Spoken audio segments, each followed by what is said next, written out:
All right, everyone, here we go. It's episode 8. Those movie guys are back for. What's up, Mike? Those movie guys are back for episode 8. We are going to be talking about a beloved film franchise tonight, the ups and the downs of it. We're also going to be going into the most current TV show reboot. Well, not reboot. I guess it's a continuation of the film, which is not something you often see. Normally, it's a reboot, but this is an actual continuation of the film. So, without further ado, we're just going to dive straight into this. I am Tom Hutchison. We have been talking movies now for the last couple of months here, on and off. Karate Kid is one that we've had kind of in our back pocket for a while, especially with Cobra Kai moving over to Netflix so that everybody can finally watch it because nobody watched it on RedTube. With me, as always, is Jim Noble. Hello, hello. And his F Leopard shirt. There's the D. Yeah. There's the D. That's what. And then said. David comes in, then it's going to shorten. And of course, returning. Well, he returned with us last week, but he's almost back to full speed. It is David Fought. I put the F in left. Mr. Bionic himself. Mr. Bionic. I put the F in F Leopard. Thank you. If you want F Leopard, go with Fought Leopard. What happens? Fought Leopard. Fought Leopard. That sounds like a terrible millennial band. Oh, God. Oh, no. Did you go downtown to see Fought Leopard this weekend? No, I did not. Nobody did. Nobody did. They were in town? What's up, Thomas? Welcome, everybody. We are broadcasting on my personal page, of course, as well as the Comic Unity page. Doing a little pop culture shout out all across the internet. Feel free to give us a like, give us a share, let everybody know that we are talking movies and so on tonight.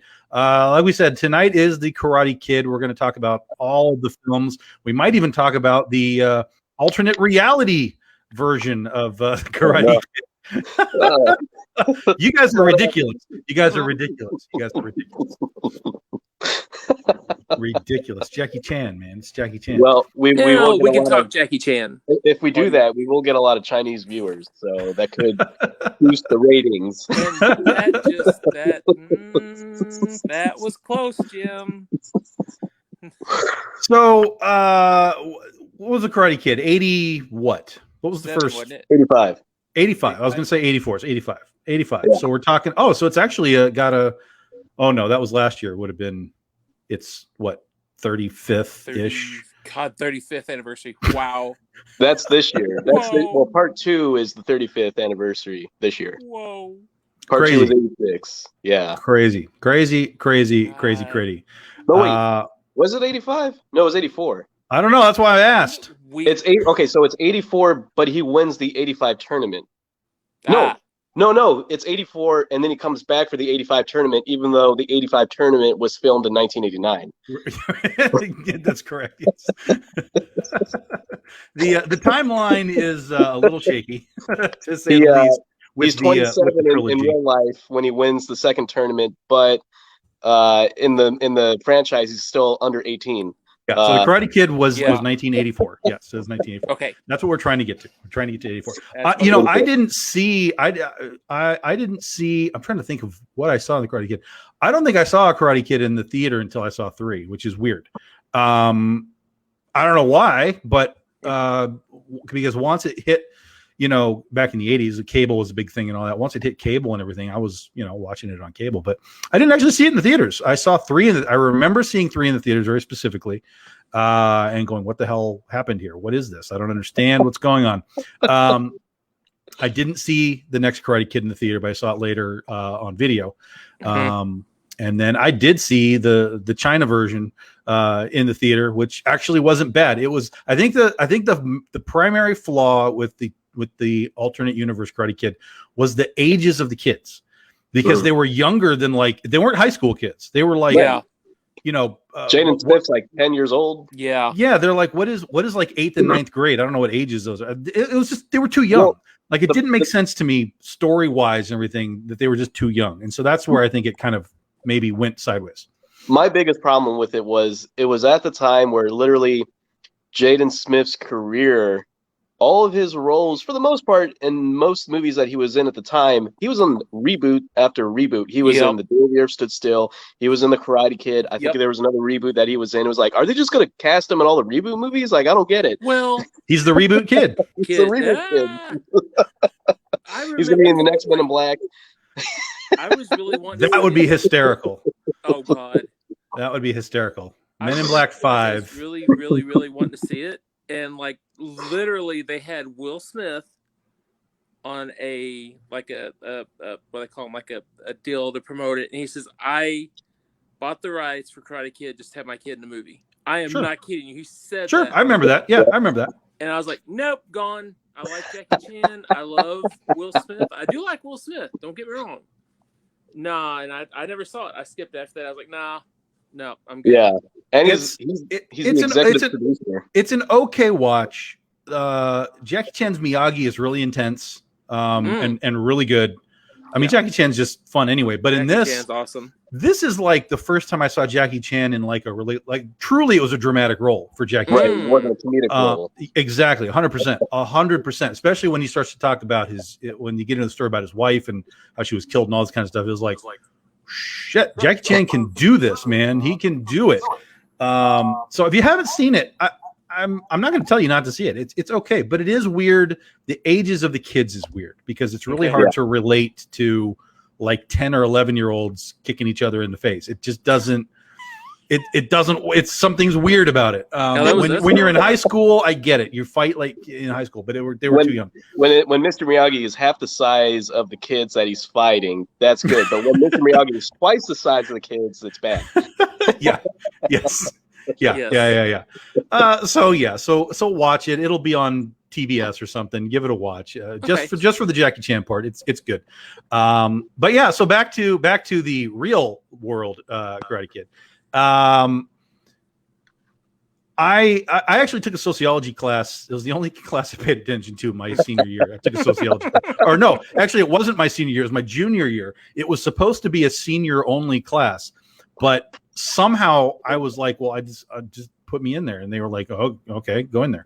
And so I was the only junior in a senior class. Yeah, but what he would do is he would teach sociology, and a lot of it he would teach through movies and stuff. The Karate Kid was like one of his big, super teaching tools. And so I found it really, really hysterical when decades later it came out that Daniel was actually the bully.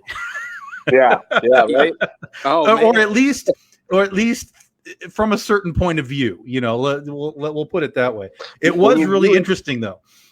Man, when you view it through the eyes of Johnny Lawrence, and you're like, well, hold on now. Yeah. And that guy, he was having so much problems at home with his stepfather, and then literally his father-like figure takes a second place trophy and smashes it, and it's just like, what? And you just can't win. And he has to quit karate right after that. So right at that movie, it's the rise and fall of Johnny Lawrence in like an hour and a half. It's like he's having a great life. His girlfriend's cheating on him. Oh my God, he lost the karate championship, and his father figure just cut off all connection. Damn. Yeah. It is really crazy. I mean, I think ultimately the movie still works as intended, completely and 100%. It works as intended, but it is funny that you can. And I think we live in this world, and I totally 100% blame Mystery Science Theater 3000 for so many problems with movie watching now. From people talking in the theater, shut the hell up, to over analyzing it to become, oh no, Daniel's the bully. I blame it on them for a lot of things, but I also appreciated because I'm a Charger fan that Daniel wore a Kellen Winslow jersey in the first Karate Kid. So it's like, I don't know how he drove from Sacramento. How is he a Charger fan if he's in Sacramento coming to LA?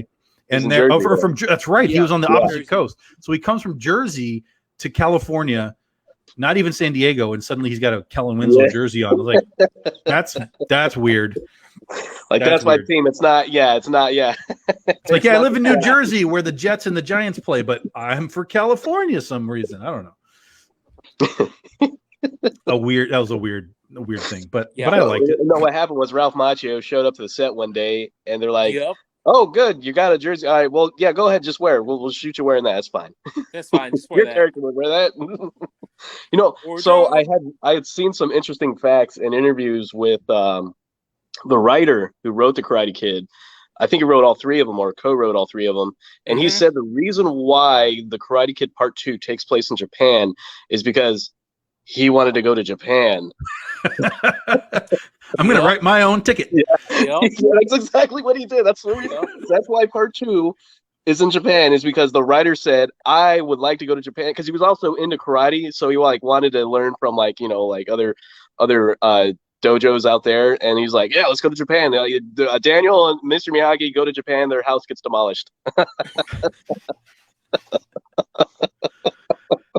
That's crazy. That's crazy. Here's the problem with that, because that whole place is destroyed when they come back after Part 2 into Part 3, right? So that's all getting rebuilt, or that's all destroyed, and they're building something in that area.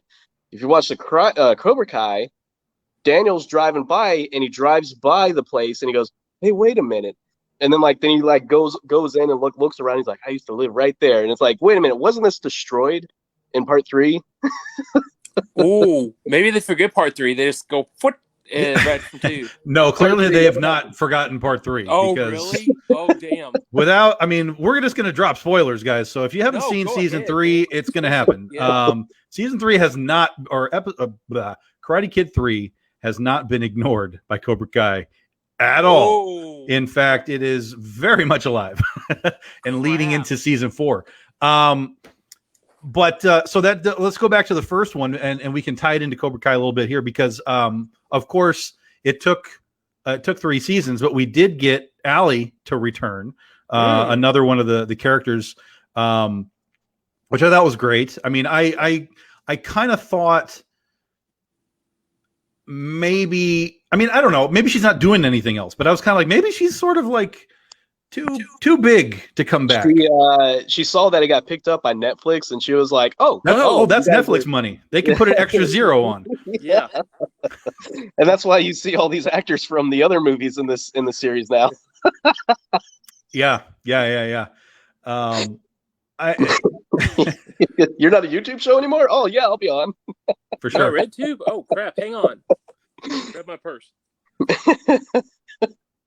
Yeah, Allie was definitely one of the, I think probably one of everybody's 80s crushes, I'm sure. Oh, yeah. Even though, again, when you're kind of overanalyzing the film, even through the whole film, she's kind of doesn't do anything. I mean, she really just isn't there for anything, any reason other than to bring Johnny and Daniel to make them fight. Otherwise, she's just kind of like, I'm the rich girl. I'm the rich girl. Let's go. I'm dating a guy who's driving a car from the 50s. This is going to be great. Yeah. Oh man. Yeah. I mean, I suppose we're falling down the same rabbit hole as everybody else and just overanalyzing this thing. Yeah. But I mean, it is kind of true. And it is kind of funny that you have this movie that has such massive nostalgia to it. Like, I mean, basically everybody's seen it. Everybody's probably seen it more than once. They know all of the classic moments of it. And now you have to kind of deconstruct it and kind of really see, like, what is this movie really? But no, it kind of feels like it's one of these pretty much once a year things for me. Is I'll at least watch the first 2. Oh yeah. The third one you kind of got to be in a mood for, because it's weird. It's really weird.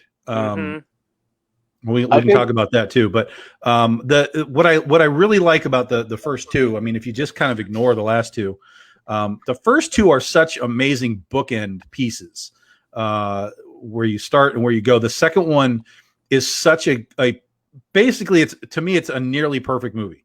And it grows so perfectly organically from the first one that, and it wouldn't, if you didn't have the first one, if Karate Kid 2 was the first Karate Kid, I don't think it would have been maybe as good, because you didn't have the time and the ability to grow from the first character moments.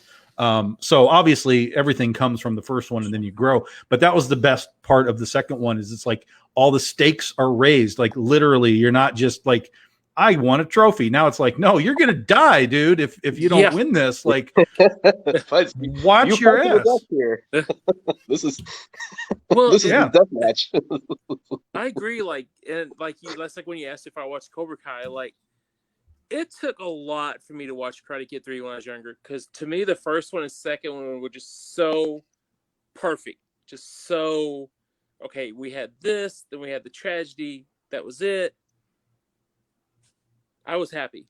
That was like, to me, I was like, and then like it took a lot for me to watch the third one. Then I finally watched the third one. I was like, okay, not bad. And then when Cobra Kai came up, I was like, maybe later. It's gonna be in my pocket. I'm gonna watch it later.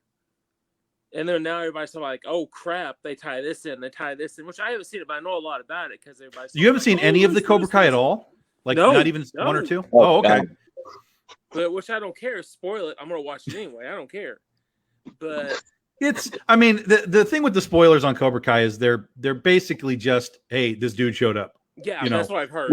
That's the spoiler, because the story itself, there's nothing really to spoil there. I mean, it's a really great story, and it's like a freaking roller coaster. Damn. And nobody in the story has a direct, like, point A to point B story. It's always like, oh, we're going here and we're going here and we're going over here, we're going over here. It's like, oh Jesus. And that's one of the best parts about Cobra Kai, is you just don't really know where it's all going to go. Oh man. But the way it starts though, it's exactly how everyone expected a show about Johnny Lawrence to start. Like, you didn't think that Johnny Lawrence was going to be this successful dojo owner at all. No. Like, everyone thought he was going to be an alcoholic, which he was, and he had all these issues, which he did. And it's exactly what the people wanted. And then they expanded on that, and they made him a likable character and to show his side. Well, and two, like, I mean, at the end of the first one, like, I kind of felt sorry for him in a play, because he's like, the first kid, I never remember the first kid's name when he told him to, like, break his fucking leg. He's just like, no, I don't want to do this. He's like, no, that was do Dutch. it. Yeah, I know. But then Blonde kid, yeah. I felt bad for, what's his name? Because he's like, just end him. We're done. I don't care. I don't want him defeated. End him. Sweep the leg. Do this. I just want to win the championship. So, like, I'm glad they played off of that and went on with it, and made him that. What you guys said, made him that character, like he's an alcoholic and stuff and all. And he's still kind of dealing with that and stuff and everything, and dealing with everything from So I'll have to catch up. I'll have to watch that. And with Lawrence, so Lawrence was the 1983 champion. So when he was going up against LaRusso, that was his second year. So basically, you put the pressure that Daniel had in part 3 of, you're going to be in the competition and you're going to fight. I got to fight the champion. That's exactly the pressure that Lawrence had when he was going up in 84, and then he lost. And then he's like, fuck this, I'm done at karate. I'm done. Screw this. Like, I don't win 2 years in a row. I'm done. That's it. Well, I mean, it's never helpful when your sensei chokes you out in the parking lot. No, not nice. It's like a place is for losers. It's like a place is for losers, punk. Oh God. Yeah. It was funny because I was watching that last night, and I had to really look. I was like, is that really William Zabka? Like, did he come back just to get choked out? I was like, yeah, he came back. Yeah, he came back. That was actually supposed to, so apparently that was supposed to be the actual original ending to Karate Kid. That's how it was supposed to end. Oh, interesting. They were supposed to end it that way. Another fun fact, the guy who's the referee with the mustache, red shirt in part 1, he also shows up in part 3. Part 3, yeah. He was the stunt coordinator for the kids. He was the karate master. And actually the guy who plays the preacher in the new karate in Cobra Kai, who was actually one of the original Cobra Kai kids. He wasn't the blonde kid, but he's one of the kids. Like, put him in a body bag. He was actually the only kid on set that actually had previous experience. He was already a black belt, and so the Pat Johnson was the guy's name. He said, "Hey, wait a minute, you know karate?" And he goes, "Oh yeah," and he goes, "Oh, okay, cool. Like, that'll make my job easier." But he wasn't one of the main kids, though. Oh, but damn. Background. You're in the background, buddy. But one thing I really like about the Cobra Kai series, too, is they have footage from part 1 and some footage from part 2 as well that they never use. And they're like, hey, we can just throw this up here. Okay. And it works. It fits. It fits for what the storyline goes for. They Rogue One'd it. Yeah. Exactly. Yeah. Exactly. That's exactly. Yes. Yeah. Well, and with going to part 3 is probably the cheesiest of the original 3. We're not going to count 4 because 4 is such a different film. Here's the thing. I think this is why it suffered. Well, and we're kind of jumping around all over the place, but that's fine. That's what we do. Yeah. We talked about the first one being what it is, regardless of whether you think it's Daniel was the bully or not. It is what it is. The second one elevates the stakes. It makes it a very real story. You have all the Miyagi and Sato drama. You got Chosen. You got all this stuff going on. You got the final fight. And then it's like they came back and they're like, well, let's do a third one. Okay, cool. What are we going to do? How do we make this better? Well, remember when they were still fighting for plastic trophies? Let's do that again. And that was, it's sort of like, it kind of like regressed itself in part 3. So, Daniel comes back, he gets another girl, kind of learns another move, kind of, and then spoiler alert, he wins the tournament. But, I think what missed in part 3 ultimately though was because they and I mean from a writing standpoint, from a drama standpoint, creating the rift between Miyagi and Daniel is a good idea theoretically, but you're talking about a franchise here that is those two. Yeah. And so I think when you had that, I think that probably threw people off quite a bit, even though obviously it all reconciled in the end. But right. I think that was such a really harsh split. Miyagi's like, it's just in tears at this point, and Daniel's like just screaming his head off. I think a lot of like the general fan base and like families that were going to watch or whatever, they were like, "Whoa, man, I don't know what's going on here." Yeah, I have a feeling that was part of it. But then the other part for me was with Daniel with the girl, like and this is kind of throughout the whole movie, but especially with her. It feels like every scene that they have together is like ad-libbed. They were just like, the director was like, so you're going to go over to her shop and get a pot. And he's like, well, is there a script? Nah, just go get a pot. Let's go get a pot. And they film it. And then they're like, okay, it's like Ed Wood filming, like, oh, that's good. We got it. We're out of here. Let's get the next shot. It all felt so uncomfortable. Like they just didn't know how to interact. But then Jim told me a secret that I didn't know about that. Yeah. So tell him, and this is probably why part of it was so weird. So the biggest issue of part 3 is you may notice the relationship between Daniel and the lady that he's with in that movie. They're friends because they're doing it Dutch, as Daniel says. The reason for that was because Ralph Macchio was 27, and the actress playing his lady friend is 16. She was 16 when she got casted. Because in the movie, Daniel LaRusso is 18, but in reality, Macchio was 27, so they couldn't have any romantic interest, which made me to believe, why didn't they just cast another woman that was like 18, 19, 20? Yeah, very strange. Yeah, because she wasn't any kind of she wasn't any kind of like, oh, we got her in the movie. Like, no one knows who she is. Yeah. Outside of Teen Witch, unless you saw Teen Witch, you don't know who this girl is. Was she the only one that could rappel down a mountain to get a bonsai tree? Yeah. Probably not. Maybe. Devil's Chasm. Devil's Chasm. Yeah, and also like there's a, for one of the, because I rewatched part 3 like a couple weeks ago, one of the big holes in it that I really wish they would have elaborated more on that was Terry Silver dumps toxic waste, and then that's never talked about ever again. He's like, oh yeah, just dump the toxic waste here, that'll be great. And then like There's no resolve at all. It's mentioned one time, and then he buys all the dojos in the valley to be Cobra Kai dojos, and then all of a sudden those just disappear after the thing. I don't know how that worked. Well, I mean, they must have disappeared because by the time we get to Cobra Kai, it doesn't exist, and Johnny's like, let's bring Cobra Kai back. Yeah. So clearly that all just went downhill and just went out the door. But the toxic waste part is just basically it's just asshole buildup. It's just like, let's just make this guy a dick. You know, you're gonna hate this guy for a reason. Like, oh, he's dumping toxic waste. Right. He's got to be a villain. Yeah, he's got to be a bad guy if he's dumping toxic waste. That's so 80s, man. Funny that this movie is 89 and it came out like the same year as Batman and stuff. It's so weird when you think about like what came out at the same time, like Karate Kid 3 and Batman. Also, like that was the Batman that people weren't expecting much of because it was Mr. Mom playing Batman. It wasn't a hyped up Batman.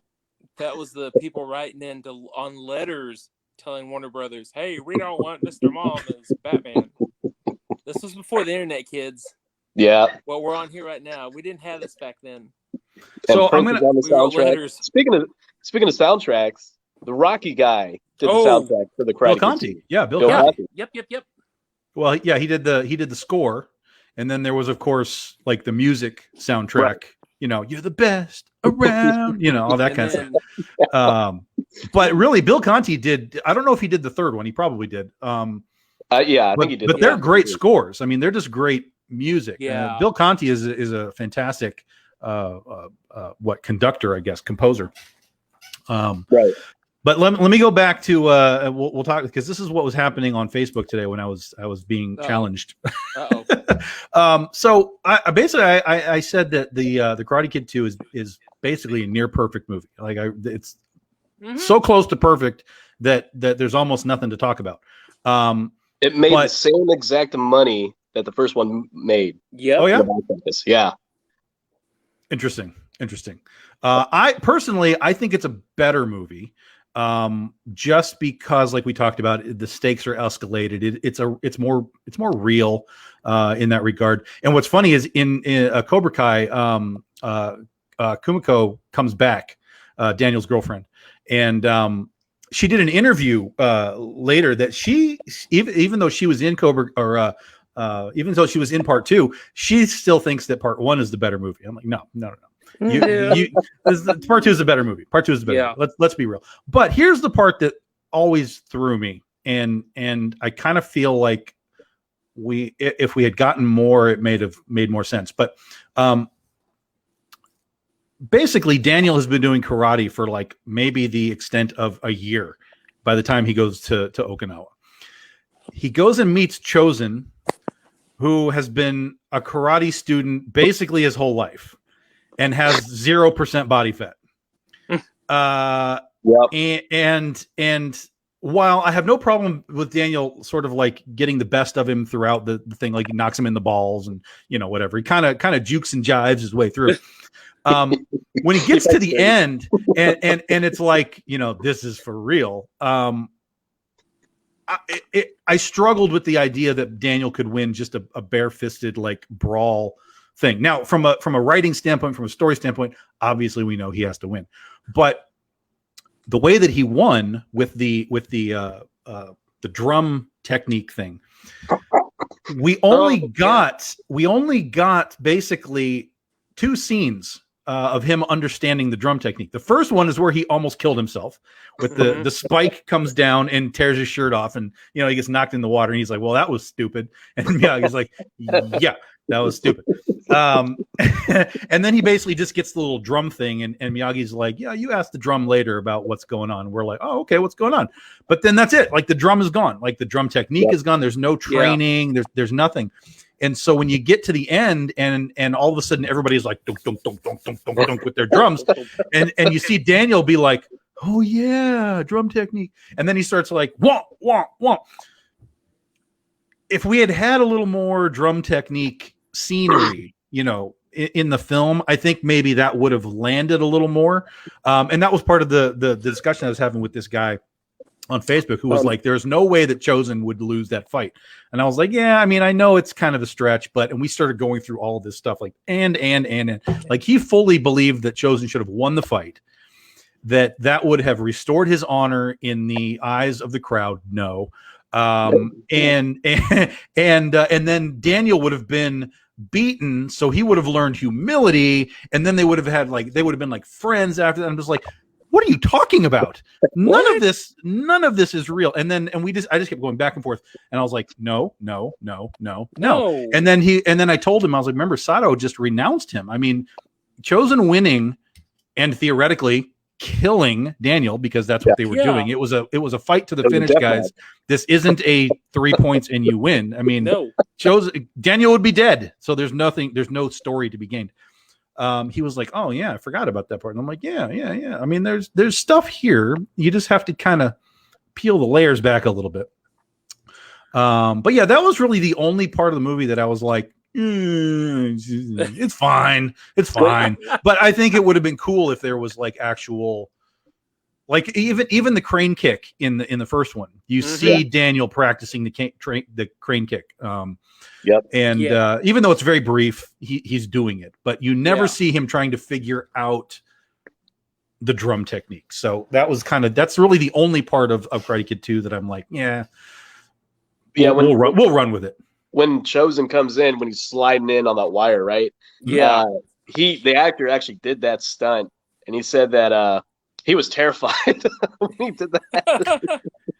They got it on the first shot though, but thank God. Also with stunts, what's his name? Zabka in Cobra Kai he said that he does all the stunts except for the motorcycle scenes.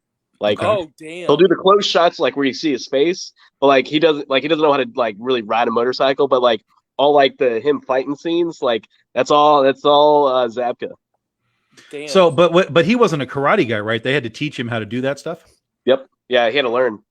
And well, I mean, I'm sure they taught him when they did Karate Kid, but he had to obviously relearn it 30-something years later. Like if you look at you look at him a couple years before Cobra Kai was a thing, he was kind of fat, he was kind of pudgy.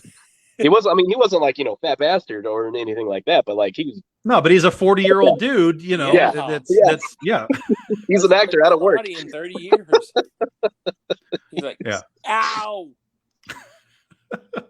Ouch. Ow. But the second movie also my thing with the second movie was like when he comes in and he's fighting LaRusso, and it's like, well, why doesn't the whole crowd just be like, hey, cut it out?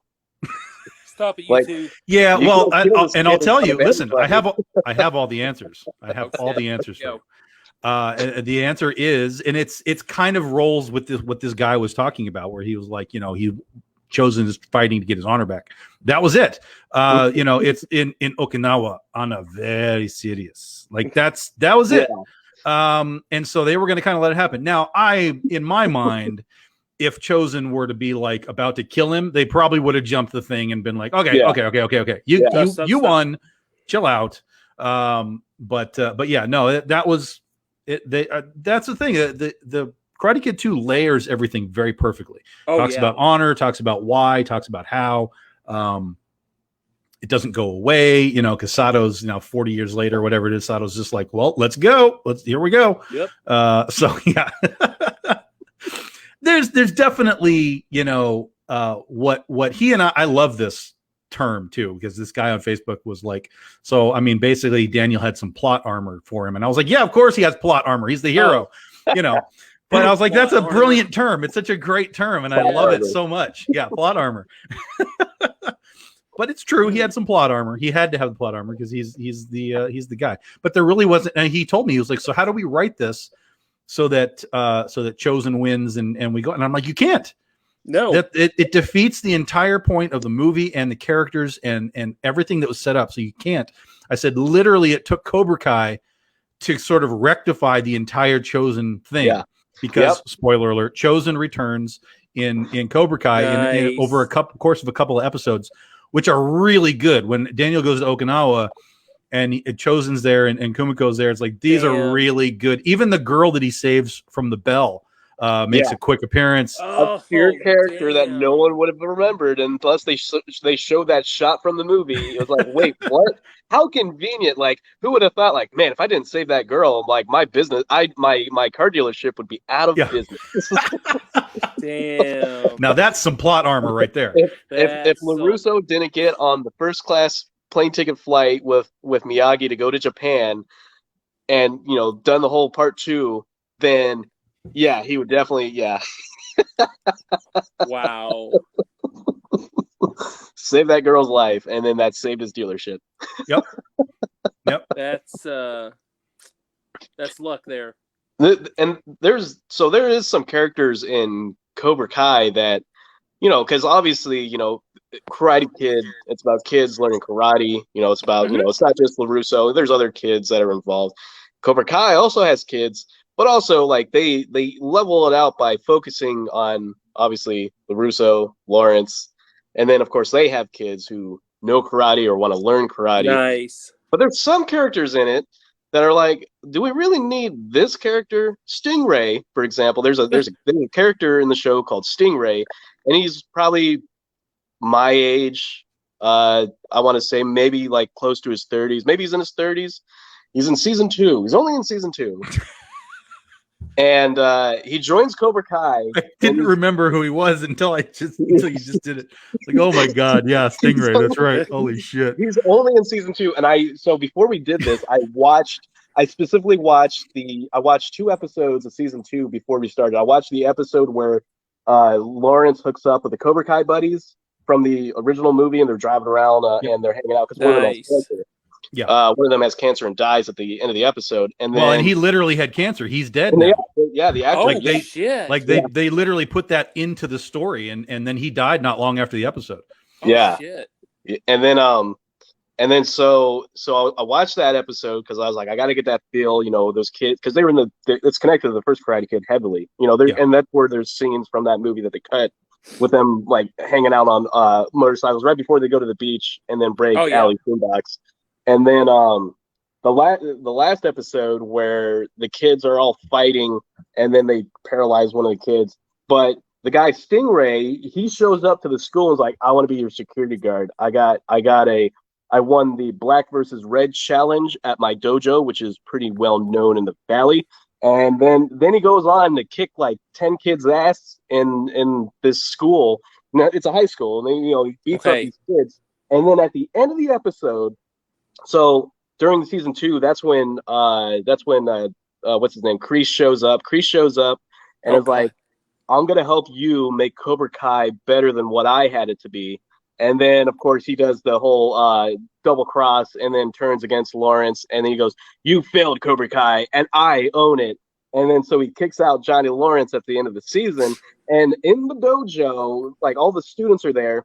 And there's 2 characters in that dojo that do not show up in season 3 at all. Stingray is one of them, because I'm pretty sure they're like, I don't know what, like, I'm pretty sure they're like, I don't know what to do with this 30-year-old wannabe karate guy. We're just gonna write him off. No one's gonna mention it, even though he's there at the season finale in the dojo. And then the one girl who's friends of LaRusso's daughter, she's kind of chunky. She has like weight issues, and then that's part of the reason. Like her arc was pretty much done by the time season 2 ended, because she joined Cobra Kai because she was tired of being bullied. And then basically became a bully, and they're like, all right, we're done with this character. Oh, wow. But she has. Yeah, but she was written out. She was written out. She has a story as to why she's not there. Now, why she's not there legitimately, who knows?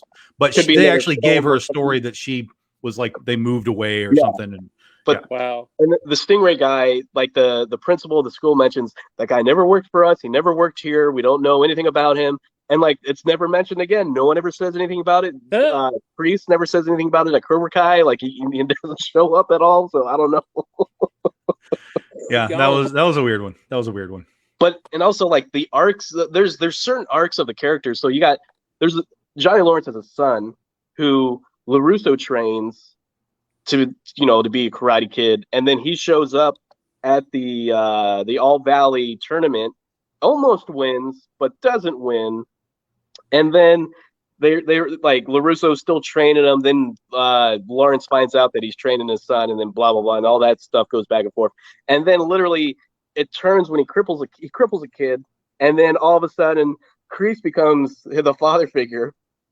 And that's I guess that's where season 4 is gonna be. I think he's gonna learn that Kreese and Terry Steele may not be the best, or Terry Silver may not be the best role models for this kid. But they're the Lawrence kid. They're fucking up so bad.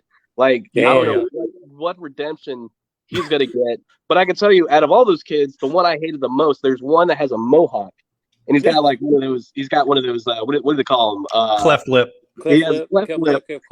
And like, so the season 1, he's bullied, and then he joins Cobra Kai, to not be bullied anymore. Then he gets like a mohawk and then a tattoo, and then like he becomes like this badass, and then he steals Mr. Miyagi's Medal of Honor, so you immediately hate that character. Like, they literally make it so you hate this guy more than anybody else, and then like he just goes with it. He's on Kreese's side, and then at the end of season 3, he's like, wait a minute, maybe this isn't a good idea. Maybe I should go join the good guys now. And it's like, fuck you, man. Like, you're a fucking piece of shit. I don't like you. I'll never like you. This is what I think of. Yeah, I don't know what they're going to do with season 4 for him. He had a very quick turn. Damn. Like it was in the middle of a fight. And it was like, maybe not. He broke his best friend's arm, by the way. He breaks his best friend's arm. And then after like three episodes after that, then he's like, maybe I shouldn't be doing this. Maybe this is a bad idea. They hit him in the head during the fight. It made him think, well, wait, hold it. Well, he gets kicked through a lot of glass. Maybe that's it. But like, and then like they're at LaRusso's house, which I guess that's the only place that you can have a big fight with 2 dojos for some reason. Like the Cobra Kai kids literally take a kid and throw him through a window. That did. But they take the shortest kid of the group, and they're like, we're just going to toss this kid through a window. And then all of a sudden, they kick in the door, and then they're fighting. And it's amazing how well everything's spaced out in Daniel LaRusso's house. It's feng shui. It's feng shui. And short people could be thrown in it easily. Yeah. It's just, season 3 kind of went off the rails a little bit, because it was just like, holy shit. I mean, how are like 20 kids having a brawl in LaRusso's house in a rich neighborhood, and there are no cops called? And it's like, what's going on? So there was a lot of weird stuff with the kids that was kind of like, okay. Then there's the Johnny Lawrence, Daniel LaRusso team up where they're trying to track down Robbie, and that was kind of cool. And then of course, like they can't have the characters getting along for some reason. They're just like, nope. Then now we're gonna have a fight, Johnny. And then like, but at the end of season 3, but wait for a little bit. At the end of season 3, the crippled kid can walk again magically, and because that's how modern medicine works. Did Miyagi do the thing? No. Because he was a Cobra Kai student that got crippled. So Miyagi was like, I want nothing to do with that kid. And he's also banging LaRusso's daughter. So let's imply, but they didn't show it. But so he can walk again, and then so Lawrence creates his own dojo and calls it Eagle Fang. Eagle Fang Karate. Calls it Eagle Fang, and they're like, eagles don't have fangs. He's like, shut up, it's a cool name. And then at the end of season 3, Eagle Fang and Miyagi-Do team up because they have to take down Cobra Kai. So like Cobra Kai went from being like cool Johnny Lawrence owned, and then now they are back again to where they were. They're at 1984-85 status. They're on that level now. Oh damn! And also, we get more backstory on Kreese in Vietnam, where he saves Terry Silver. He saves Terry Silver's character, which they do mention in part 3. He's like, you know how many times you saved my ass in Nam? Yeah. And so they did a flashback with that. I think like there's like 2 episodes of it. And then at the end of the season, he's like, hey man, gotta call in a favor. Like, hey, remember back in 85 when you gave me all that money and you opened up all those dojos? Well, I think it's that time again. More money, more dojos now. Yeah, they went really deep on Kreese. Oh damn. Yeah. You find out exactly why it's called Cobra Kai and all that kind of stuff. Man, I gotta watch it. Yeah, it's definitely really good. Like, there's a lot of bullshit kid drama that like there's obviously 2 audiences for this show. There's the young kids who are like, yay, teen drama, and then there's the adults who are like, yeah, Johnny Lawrence, and then King John, but Johnny Lawrence. I love the Johnny Lawrence character so much. He really is something. And they really use him really great. Like he's this completely inept social media guy. And so he's trying to when Allie finally messages him, he's trying to figure out like how to respond to her message, right? And he's literally written like this just huge like this is everything that's happened in the last 40 years message. And then Manuel comes in and he's like, dude, you can't send that. What are you, crazy? And so he starts to try and teach him how to do social media.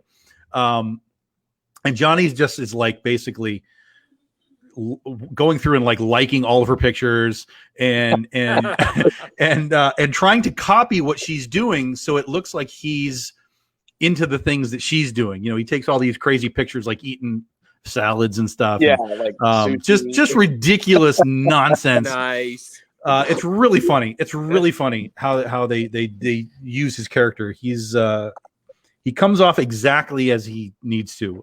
He's nice. He's a good actor. I mean, at least for this role, it's perfect. How they play him. And then when Allie finally shows up, this is the part that kind of cheesed me because they really played this Allie and Johnny thing like, oh shit, they're gonna like get back together. Like, oh my god! And I'm watching this like I'm cheering. I'm like, fuck yes, Johnny, you're gonna get Allie back. Because like the whole 3 seasons, he's like, oh yeah, Allie, oh yeah, Allie, oh yeah, like he is hung up on Allie. He's also hooking up with the crippled kid's mom. Yeah, because she lives across the apartment. But that was happening before Allie came back. So he was kind of in this relationship with the apartment kid mom. And so when Johnny and Allie get back together, they go out on this like kind of date thing, and you're just like, oh shit, kiss, like do it. And but then they have all extraneous things happen, and it turns out that Allie's like, yeah, this was really good. This was like good closure for us, right? And then but then that was good because then Johnny's just like, yeah, you're right. And then he goes off and sees this other chick. He's like, yeah, I'm digging on this MILF over here. But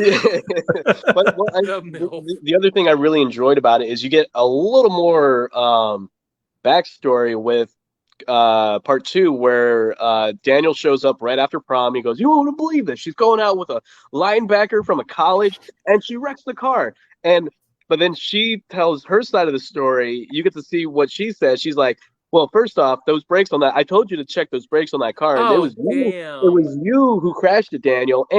And she also goes, and also like she's talking to Johnny, she's like, so here I am, I'm talking to my friend who's going to this college, and Daniel just shows up and assumes the worst and thinks that like he's hooking up, I'm hooking up with him, which I wasn't. And like, and so LaRusso has such a they made his character such a hot-headed character. Yeah. It was really great. They really took, it was just like taking the Karate Kid and being like, no, Daniel was the bully, and then going all the way into all of these stories and coming out on the other end with like, no, this is what you were told, but guess what? Here's what really happened. And it's great. It's so good. It's so good. Wonder, like, and so it's basically like, it's Daniel and Johnny and Allie and then Daniel's wife. They're at dinner and they're all just talking to each other. And Daniel's wife is just like, you have to tell me everything because this nonsense is, I don't understand any of it. And so Allie just starts dropping all the stories and it all ties into everything that you've seen. But it's it's the Allie side, and it's like no. And that's what leads to Danny and Johnny finally being like, okay, we get it. We're both assholes. We're both doing this like wrong, and that's why at the end of season 3, they're like, okay, we gotta put these teams together, and because the tournament's coming around, and it's like it's going to be tournament time. They almost got kicked out of the tournament. Tournament was canceled, and so they actually had to get people to come in and talk about, no, we need this tournament and so on. And and Kreese is like the good guy. Suddenly he's like, oh no, like this is good for my students. And Daniel's wife, I have a restraining order against her because she came in and attacked me, which she did. She slapped him in the face. And so Kreese suddenly is like this good guy trying to like make sure the tournament happens. It's so fucked up. Like you just the stories are just doing this all the time, and you don't know how it's going to play. I mean, whoever's writing it is brilliant. Yeah. Oh, absolutely. 100%. Like those, well, I think what they said was the guys who are writing it and created it, they are such fans of the Karate Kid series that they don't want to do it any wrong. So are these are they brand new writers, or is these writers just working on something before? Or they just like said, hey, we want to bring back Karate Kid. Let's do this. They did something. I know they did something that was big before they did Cobra Kai, but I can't remember what. Also, did you know that what's his name? Clint Eastwood's son tried out for the Karate Kid for Daniel LaRusso, and they didn't give him the part. And Clint Eastwood got so mad that the next movie that he made, he refused to have Coca-Cola advertise in his movie because because Columbia was the one who put out Karate Kids, and Columbia was owned by Coca-Cola. Yeah. So he was like, Coca-Cola ain't gonna be in my film. So I just looked this up. There's no wonder why I like this movie. So it's written and produced by Josh Heald and John Hershwitz, right? Yeah. Heald is the writer of Hot Tub Time Machine. 100%. I love Hot Tub Time Machine.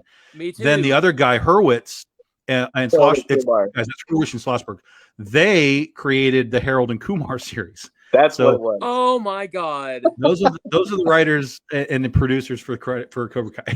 Oh my God! I gotta watch it now. Definitely. Wasn't Lawrence? Wasn't he in Hot Tub Time Machine? No, he wasn't. I swear, somebody I know. No, that was McFly, George McFly. Yeah, yes, he's in it, but also is he in Cobra Kai? No. Holy shit! The guy who plays Winter Soldier is in Hot Tub Time Machine. Sebastian Stan. Sebastian Stan. He's like the asshole. He's the asshole. He's the 80s guy. Ski guard guy. Yeah. So now that makes complete sense because Hot Tub Time Machine is like so high on my list of liked movies. Oh hell that makes total sense. And they're both 80s. Well, Cobra Kai is not the 80s, but it's based. Yeah, it's linked to the 80s. Linked to the 80s. Yeah. And they clearly know, like we just talked about, they clearly know the Karate Kid. Like when Manuel and Daniel's daughter go out in the first season, they go to golf and stuff. They're playing the old Karate Kid music. I'm just like, holy shit! I can feel my face breaking from a smile. Like this is so good. It's perfect nostalgia, right? It's perfectly played nostalgia. It's Easter eggs, but not for the sake of an Easter egg. It's there because it means something, like legitimately means something, and it's so good, so good. Oh, yeah, I gotta watch it now for sure. Yeah. Oh, there's a comment. Zabka is actually in Hot Tub Time Machine. There was a scene in a bar that he was in. So he's just a background character, just background. Yeah, damn. It's probably like a cameo. Like, hey, wait a minute, isn't that Johnny Lawrence? Wait, wasn't he the guy that they were betting on the football game? And then with the squirrel? No way. Was that the guy? No, wait, hold on. Let me go to Google Images. No. Hot Tub Time Machine. He wasn't. Oh my God, it was. No. No. The mustache. I would have never guessed with that mustache. But now that I see a picture of him, 100%. Yes. That's him. Oh my God. See, I told you he was fat. Look at that neck. Oh shit. I'm gonna go back and watch Hot Tub Time Machine now. I cannot believe that. I have to buy hilarious. it, so I haven't got it. That is amazing. That is amazing. I never would have placed him for that with that mustache on his face. Damn. That beautiful, beautiful mustache. That 80s mustache. Mr. Lamberth, you have dropped a huge a huge bomb on us. That's a fantastic, dude. That is fantastic. Unbelievable. That's awesome. Unbelievable. Hell yeah. Hell yeah. I got man, that's such a great movie. Oh, that movie. Did you see I'm I saw assuming it you twice saw in the theater. part 2, right? Did you see part 2? Of course. Yeah. Where literally the whole plot of the movies revolved around him getting shot in the dick. Yes. Yeah, that's it. That's great.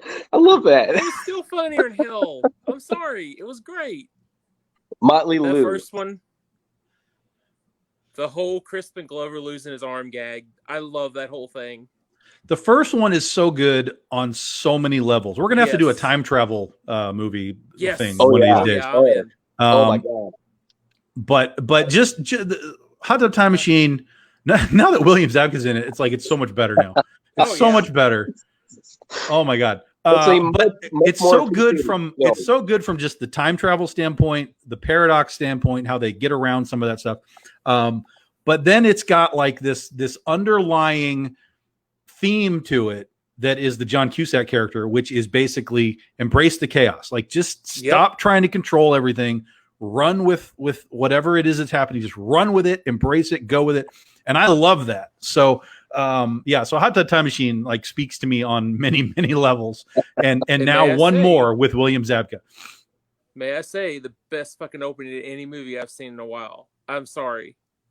I love that whole turn up the radio with the 80s Autograph, theme yeah. and everything. Yeah. Love it. Love it, love it, love it. And that's the other thing I really like about Cobra Kai with Johnny Lawrence.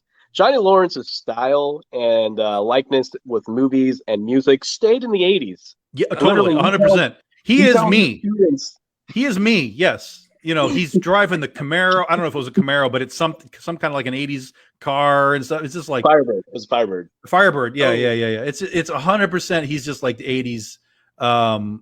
He like has no clue how to like use computers and stuff. He's just like he's got Sports Illustrated, you know, around the swimsuit issues.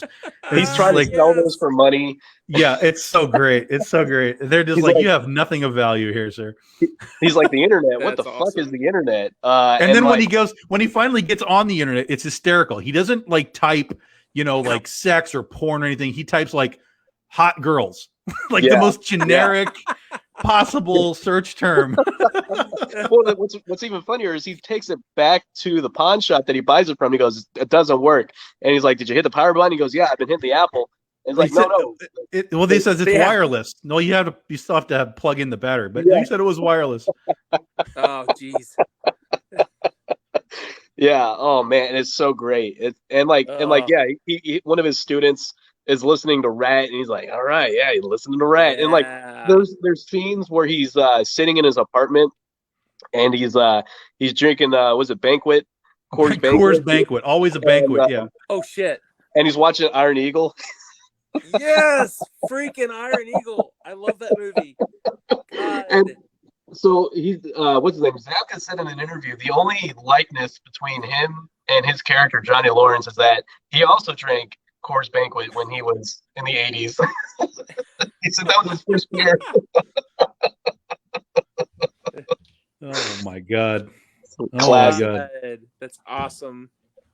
I'm telling you, David, you will really not be disappointed. You will really love. I will probably be like that guy. Like when I see it, I'll be getting home and go, "Oh my god, this." And you and Tom will go like, "Will you please just shut up? We've seen it already." The best is there's a scene where LaRusso does this, and you're thinking, oh my, and like they're like the music is like done, and like, oh my god, he's gonna do the magic touch like freaking Miyagi did, and he's like, let's get the paramedic. Jesus. It's like medic. It's like what? You set it up, and then you're like, psych. How dare you, sir? And I think. And they do that a lot. I mean, they do a lot of that stuff where you think something's coming, and then they're like, no, we're not going to be that one. Yeah. We're gonna go over here. when they're gonna break through the ice, they're doing the ice breaking scene. That was hysterical. That was hysterical. Yeah, they play a lot. Like when they go back to Okinawa and they go to Tomi Village, right? Oh, Tomi Village is like a mall now. Yeah, it's just like. It's just like, oh my god, yeah, it's ridiculous. It's so ridiculous. But then those two episodes are fantastic because you get Kumiko's back and Chosen's back, but you get this sort of what Chosen shows up and he's just this hard ass. Nice. You don't really know what's going on. You don't know if he's still pissed off. He talks about like, yeah, I've done this and I've done that and I've kind of settled down, whatever. But he's still just like all the time. Oh shit! And so, but then when he and Daniel get to go and sort of have their necessary moment, it's really good. It's karate, it's Miyagi, it's Sato. They go really they go really deep into it. They touch on all the things that and then dig a little deeper and give you more. Oh damn! And so the Sato episode is fantastic. So good. I'm so happy that all those guys are still around, because a lot of times you try and do these things, people are either not in shape to do stuff, or they're I mean, it's 40 years ago, they're dead. Yeah. So the fact that all these guys are still around, I mean, Daniel's mom is in it, like the actual actress. Yep. Holy hell! Well, and so the other thing, and I think I talked to Tom about this a couple weeks ago after watching season 3. So Chosen went back to Sato after part 2, and Sato forgave him, and then so he trained him, because Sato was trained by Miyagi, obviously Miyagi's father, Miyagi Senior, and so he trained Sato, and then Sato trains Chosen, and then Chosen mentions, I have a dojo and I also train my students in the Miyagi way. Also, here's a scroll that Mr. Miyagi never showed you, and then like he teaches them a secret move. The hell? And oh yeah, it's great. And like also like it made me think, I'm like, well, wait a minute. So because they have maybe, I want to say probably about 2 more seasons that they could keep this going before the kids are like way too old to keep it going. And what I think is going to happen, my theory is they're going to do the season 4. Terry Silver shows up. The All Valley championship happens. Miyagi Do Eagle Fang wins and beats Cobra Kai. But what they don't tell you is that it's actually going to take you to the national championships, and then they're going to go against the guys in Japan, the other Miyagi Do in Japan. And I think that's when Chosen will show up in season 4, and it's like, okay, LaRusso, now here comes the real beating, because they get in the fight in season 3 and he does the whole honk thing. Chosen does that to LaRusso, and because he does the hidden move. He has a hidden move where he hits LaRusso and his arms go numb, and then but LaRusso fucked up and he used that on Kreese. So now Kreese knows that LaRusso's got a secret move where he's going to numb the joints. So he's probably going to tell Robbie not to fall for that shit. I don't know. Maybe I'm reading too much into it, but I'm like, if they do season 5, this is probably where they're going to take it. They're probably going to go to Japan. Yeah, or they're at least going to bring Chosen back. I hope they bring him back for another more ongoing role. They could bring his students back. They could train the Miyagi students the proper way. Because I mean, realistically, LaRusso is training these kids based off what he learned in the 80s, but he hasn't practiced karate. He's a car dealership guy. So yeah, both of them actually. Now that I think about it, LaRusso and Lawrence really, they did karate in the mid 80s, and then all of a sudden they start dojos. Yeah. Well, but Daniel was teaching his kid and his wife. Yeah. They know karate, so it's not, at least in his case, it wasn't a situation where it just disappeared from their life at all. Right. In part 2, when Miyagi's about to go fight Sato, he gives him the last will and testament. He's like, "You get the house back home." So he does get the house. Like in karate, in Cobra Kai, he has the house, the Miyagi house in the backyard, and all that kind of stuff. Oh, damn! Yeah, we got all the cars, and actually, one of those cars was a gift to Ralph Macchio. At the end of part 2, they gave him the yellow car. Yeah, I knew that. Yeah, and he still has it. Still has it. It's not sitting on a back lot at Universal or anything. He still has it.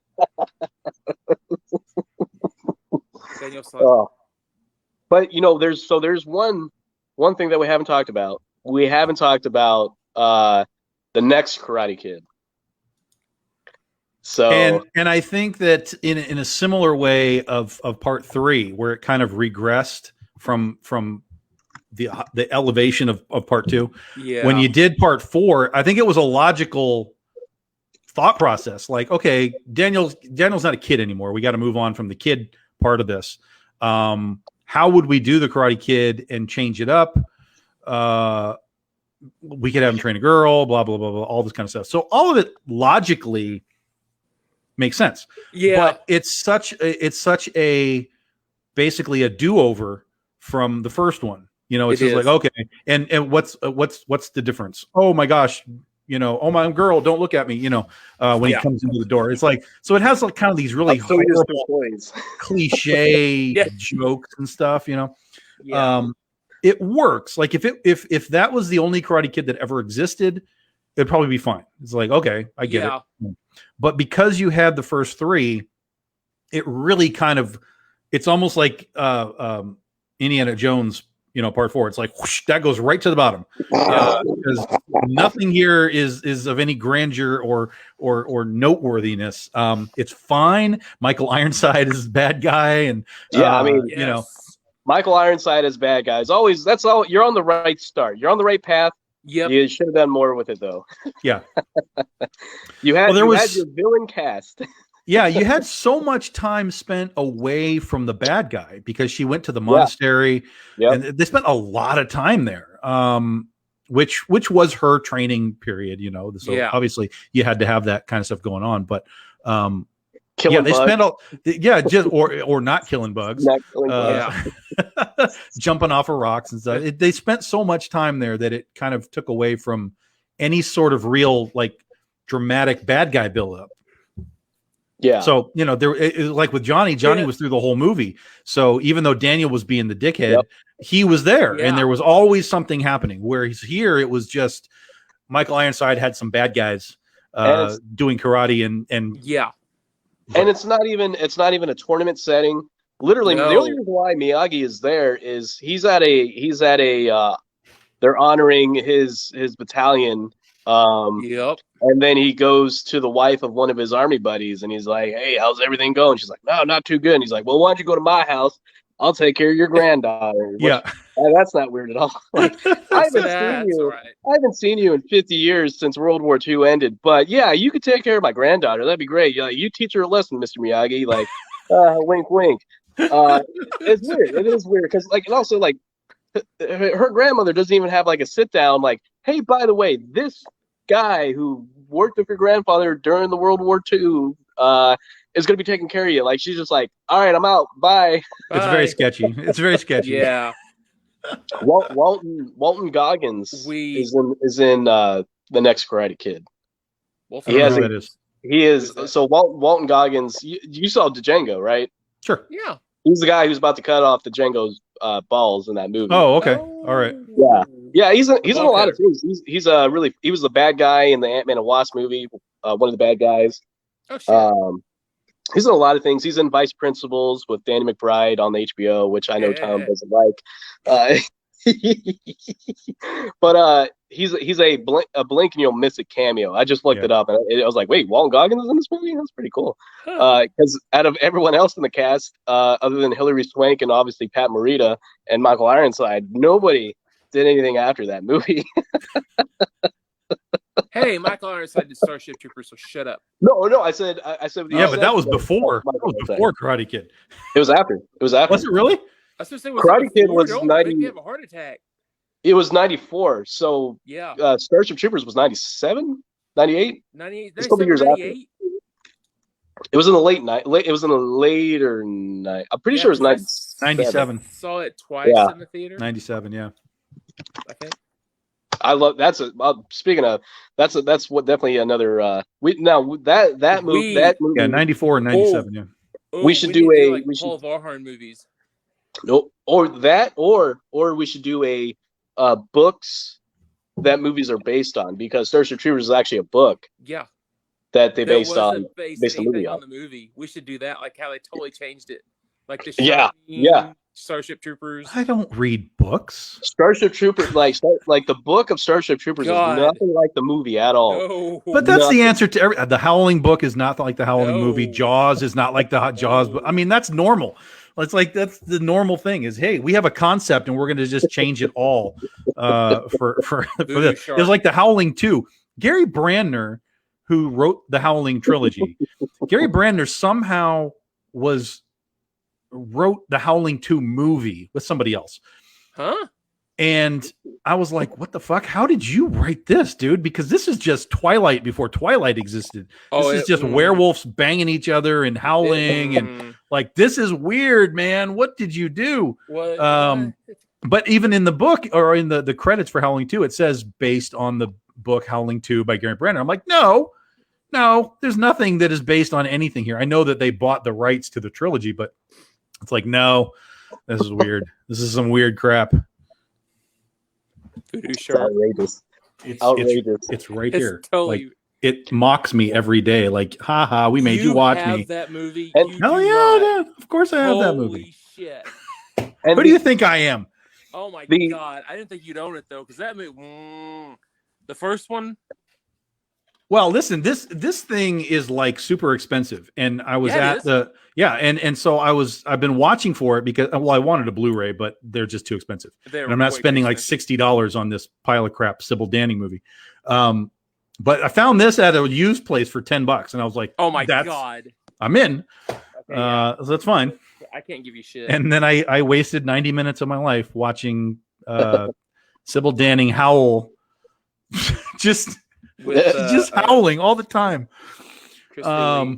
Yeah.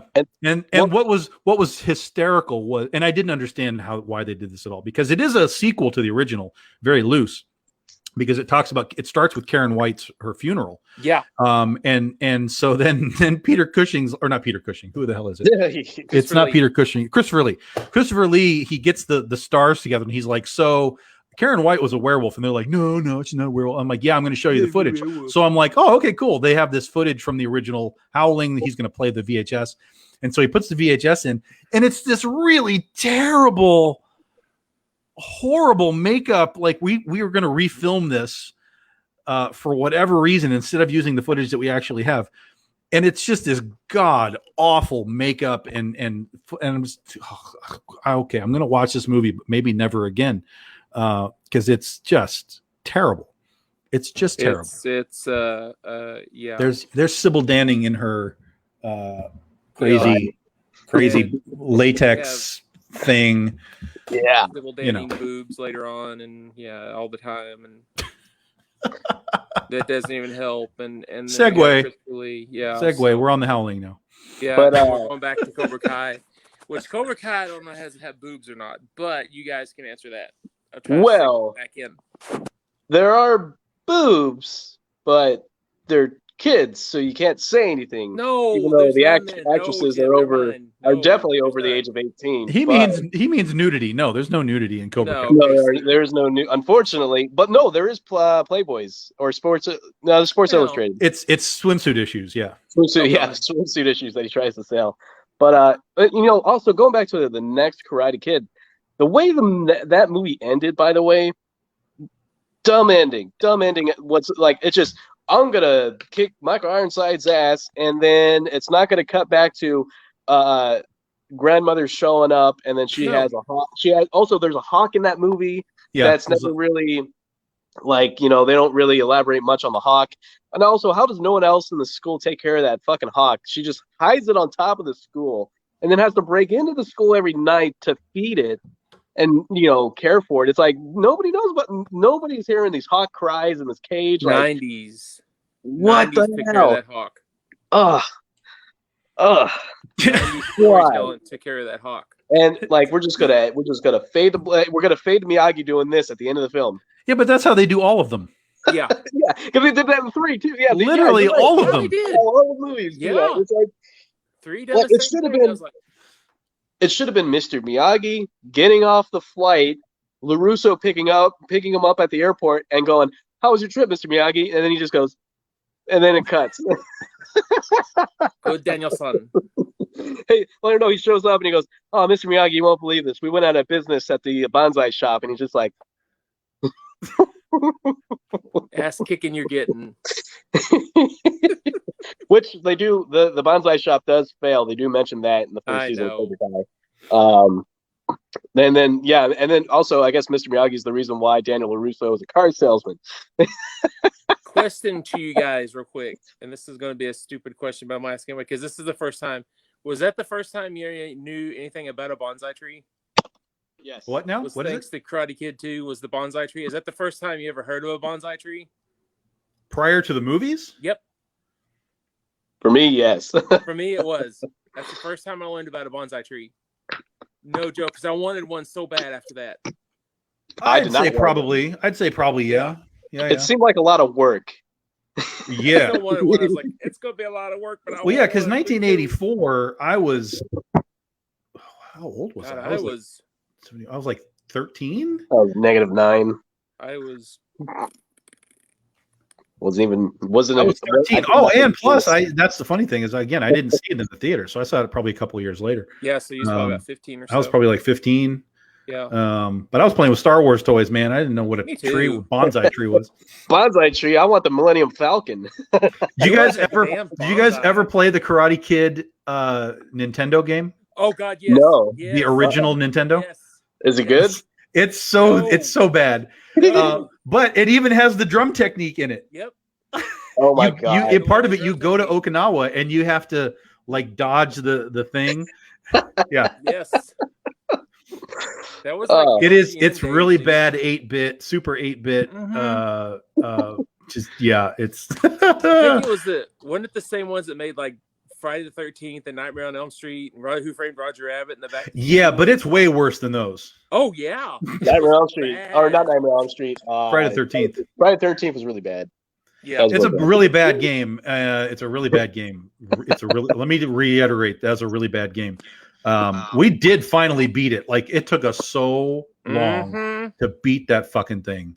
And we finally did it. And then the ending is just like, oh, you won. What? Yep. Hey, that's it. It It shows Mr. Miyagi coming off the plane. No, I'm joking. Jeez Louise. Yeah. Oh yeah. That's another deal we should do, like bad video game movies. Like Friday the 13th. That's all of them. All video game movies are terrible. No, some of I heard the Blair Witch game wasn't too bad. No, I'm talking about the other way around. A video game that gets turned into a movie. Oh, they're all bad. Yeah, we should talk about that because I told what you. What are you talking about? The Resident Evil franchise is so great. Shut up! They got so many sequels. That's got to be good, right? I bought that this week. The whole series for $24, so I went ahead and got it. Wow. All the movies. I tried rewatching those, and like there's so much inconsistency with them. Did you? That it's like I don't understand what half the shit going on anymore. Did you like finally there's like a see million what ounces. it was? What they ended it was? I'll tell you later. I'm not going to do it on the show, but the sixth one. Oh my God! You talk about a shit show. I have to tell you how it ends. Wait, because it is so amazing. Is that the one where it's the underground base, but it looks like Russia? No, it's a different. Which one's the sixth one? Where they finally reveal everything about Alice and who she is and everything and all. And is it the one where they bring back Michelle Rodriguez? That's the fifth one. The fifth one. Yeah. Well, she's in a home and she's like they got her in a home like she's. It's like the beginning of the first movie. Yeah. Yeah. Those movies are so confusing. Oh, you wait! I have to at the end of the show. I'm pretty sure. The ending. I want to say I've seen it. I'm pretty sure I've seen all of them. They lose your shit when you find out what it is. I was like, together. What? It was so bad I had to buy it. Yeah, they all kind of blur together after a while. Yeah. The bad Jill Valentine. Oh my God. So I'm looking up the Karate Kid video game, guys. Kai, trying to remember this thing. Please. It's so funny. I completely forgot. There's one of the levels you have to pass is you have to catch flies with chopsticks. Yes. Forgot about that. Yep. I totally forgot about that. Speaking of the catching flies with chopsticks, I do like that in the first movie, Mr. Miyagi can't do it, and then Daniel does the first try, and then at the beginning of the second movie, he's like, "Yeah," but he finally did it. Finally did it. He got closure. He finally caught the fly with the chopsticks. Oh my God! Classic. Yes. Yeah, I'm trying to put up an image here. Hold on a second. Oh my God, dude! Yeah, Jim, wait for this. Just wait for it. It's gloriously bad. Oh God. Oh, there we go. Okay. I think I got it. I mean, it's not this. There's multiple scenes too, so you have to do multiple things in the game. There's the side scrolling stuff where you're just kind of like, okay, here's this and that, but then you have the scenes where you have to catch the dumb, you have to catch the flies, you have to break the ice, all this kind of stuff. Why can I not get this here?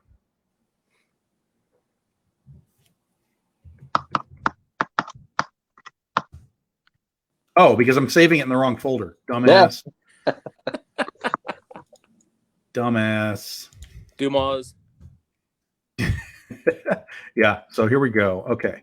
Oh God. I don't know if I can or not. I kind of want to play this again now because I remember playing it and it was so ridiculous. So here is the ice scene. You have to get through all 6 pieces. Is it a lot of button mashing to like get him to go through? Oh man! Oh my God! I love how he has a lifeline. Like what? Really? Yep. Like, he's gonna die if he doesn't break through the ice.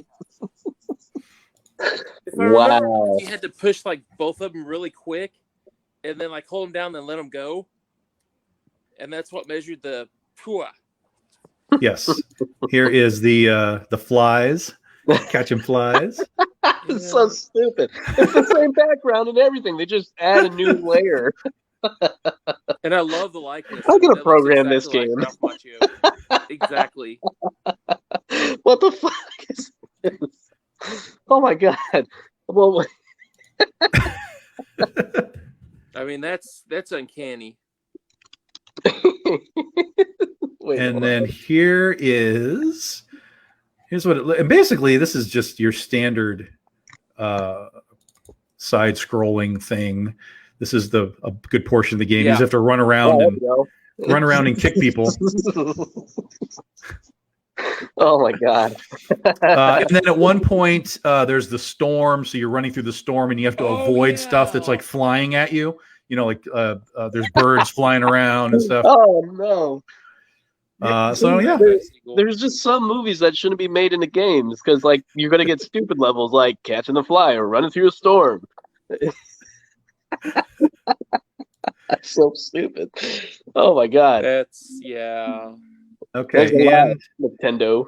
And I found it. Hold on one second. Here we go. Oh no. Here we go. Here we go. Giggity giggity. Learn your drum technique. Oh yeah. See, that's where the lifeline comes into play because he could die. He could die doing that. Oh God, that was LGN. We was right. Yep. And all those movie titles back then. Oh my God. Wow. I bet you that's probably like one of those games that you probably buy for $1. Not anymore. Now with Cobra Kai and everything on, that's probably like $100 game. You think so? Because all the nostalgia on it would be like, oh my God, I gotta get that Karate Kid game. Maybe. Wait, hold on.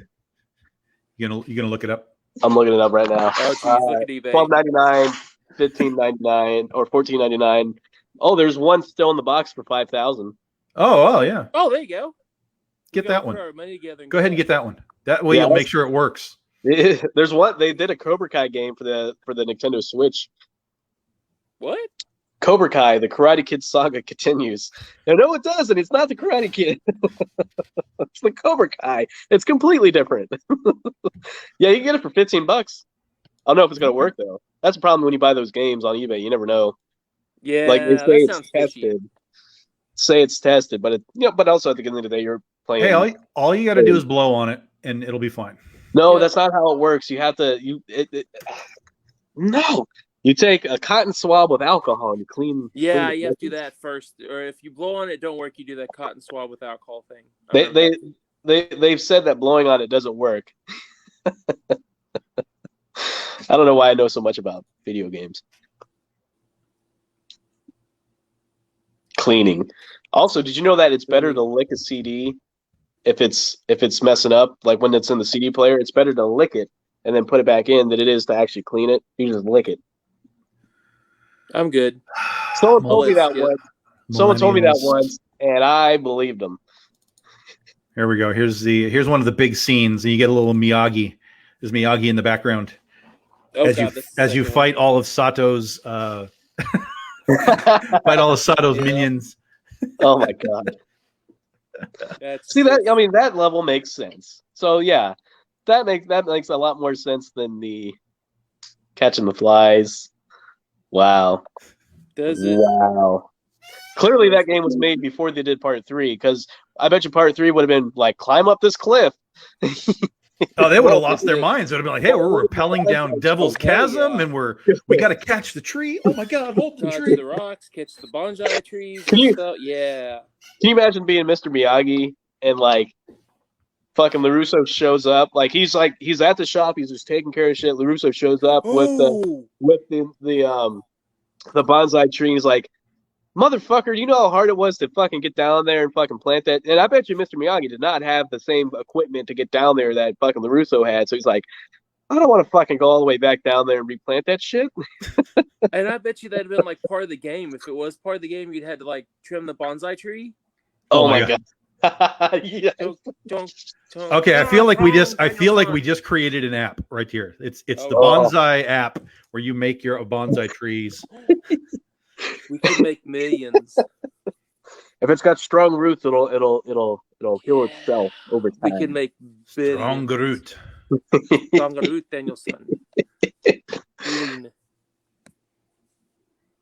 Who's in? Let's do this. Come on, let's do it. What's happening? Where? Oh, the Mr. Miyagi's bonsai app. Mr. Miyagi's bonsai adventure. Yes. Bonsai adventure with Mr. Miyagi. Yeah, I love how he's like, well, I got it so we could have our bonsai shop. And then, like, Mr. Miyagi's like the only businessman like that's knowledgeable. He's like, I just ordered a bunch of bonsai trees. Why is this one bonsai tree going to save us when I just ordered like 10 of them? Yeah. Well, it was the money. He thought that they could sell the original tree for like a lot of money, and then Mr. Miyagi was like, I sold the truck. Yeah. Yeah. Yeah, you know that parking lot where I got like 6 cars. I just sold one of those, and we're set for the next 3 years. We're good. Daniel's a doofus. Yeah, he's like Mr. Miyagi's got a lot of cars. What a numbnuts! Honestly, man, come on. He's got cars. Mr. Miyagi's getting like army retirement pay, and he's like, I don't really need money. Like I didn't need to do a business. I was doing just fine on retirement, but now you're throwing me into the workforce again. Like you're supposed to go to college, but now you just want to get me in retirement to go to work with you on a business you know nothing about that you just learned about. Thanks, Daniel. Oh, you ruined this old man's retirement. Like, he just wanted to hang around in his house, teach him some karate. He was like, oh, yeah, you wax on, keep doing that. You're learning karate, kid. You're learning karate, kid. You're just trying to get me to do a bunch of household chores. Like, and I love, so in Cobra Kai, LaRusso is like, he's trying to get students. And he's like, okay, yeah, so first I'm just going to need you guys to sand this floor and then paint the fence. And they're like, oh, you're just looking for free labor, man. Like, I'm not about that. And like, they just leave. They're like, yeah, fuck this guy. We thought we were gonna learn karate. He's like, no, you don't understand. They actually had an episode of Family Guy on that with Herbert, and it was Chris and the girl. Oh yeah, like you remember that? And they're like, you just making us try to like clean your house, aren't you? He's like, no, you learn karate this way. Now go clean the front. I know what you're about. You're about free labor. Yeah, I don't know what you're about. You're about free labor. Yeah. Oh, that old man. They turned him into Obi-Wan Kenobi in those Star Wars episodes. Oh, those are so. Jack is like, how did Daniel become a car salesman? Well, there's a story there, Jack, and it's actually part of Cobra Kai. You can thank Mr. Miyagi for that. Yeah, it's all in there. It's all in there. I mean, it's something that they kind of had to make up because at no point during the 3 movies that he was in did we ever get the inclination that he was into cars. But at some point down the line, he was like, "Oh yeah, I've always liked cars." Oh, okay. Yeah. When did that happen? By the way, that. he bitches and moans about having to move out of Jersey to go to California, but he never goes back to Jersey. He goes back to Japan. He goes back to Japan before he even bothers going back to Jersey. Go to Japan.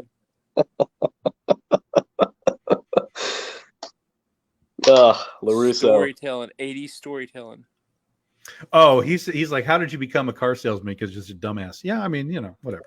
It's he played the. I don't know if you guys remember. Well, if you were in California, there was a guy back in the 70s and the 80s named Cal Worthington, and he would come on TV and do car commercials for his Cal Worthington Ford. Come on down to the. And he was Colonel Sanders, but he was selling cars. He had a big white hat, and he's just a local guy, so you guys probably didn't know who he was. But that's basically Daniel. Daniel was just like, yeah, I can just like do a karate commercial and be like, hey, we'll chop the prices in half. And so that was the marketing ploy behind Daniel LaRusso Auto. And don't forget, if you buy a car from LaRusso, you get a free bonsai tree. Bonsai tree. No, are you shitting me? Does that really happen? Yeah. Everyone who buys that thing gets a bonsai tree. Yeah. And his cousin works for him. He has a cousin. Cousin Louie. Cousin Louie, but it's not cousin Vinny. It would have been a lot funnier if it was cousin Vinny. Cousin Vinny. Cousin Louie. That's it. Cal Worth a lot of trouble. Dog spot. That's it. 100%, Jeremy. Yes. Cal Worth and the dog was like a camel or an elephant. Oh, shit. It was like anything but a dog. Cal Worth in a dog spot. Riding in on an elephant. Yeah. Please tell me his commercials are on YouTube someplace. Oh, I'm sure. Right? Wouldn't surprise me in the slightest. Yeah. It's like when South Park was doing promos for Comedy Central, and they're like doing the best of South Park, and Matt and Trey were like, "Hey, thanks for tuning in, and we got Old Scrap here, and Old Scrap, and this is probably our favorite episode. And Old Scrap is a different dog every time. Every time it cuts to a face and then cuts back, it's another dog. Yeah, that's on the DVDs. Yeah. South Park's glorious. I'm sorry. Classic, man. Those guys know comedy. Those guys knew what the hell they were doing. They know comedy. They know Mormons, and they know musicals. Comedies, Mormons, and musicals. Dum dum dum dum dum. Yeah, that was a hysterical episode. Oh my god. Had me the Mormon episode. Oh my god. Yeah. Yeah. So good. One thing I find funny is that the two guys who were the Mormons in the Book of, like the original guys who were casted on the Broadway the Book of Mormon show, one of them is the voice of Olaf in all those Disney movies. And then is that the snowman guy? Josh Gad. Yeah, that guy. Snowman. He's in other Disney movies too. I think he was like the clock or something in Beauty and the Beast. I never saw it. But and then the other guy plays Blair in the Showtime television series, which takes place in the 80s, called Black Monday, which is a really good series. I really like it. It's got Don Cheadle. The cartoon Beauty and the Beast or the movie Beauty and the Beast? The movie. Okay. No, Josh Gad plays what's his name's right hand man in the movie? Candle. Gaston's right hand man. I don't know. I never saw it. It's not bad.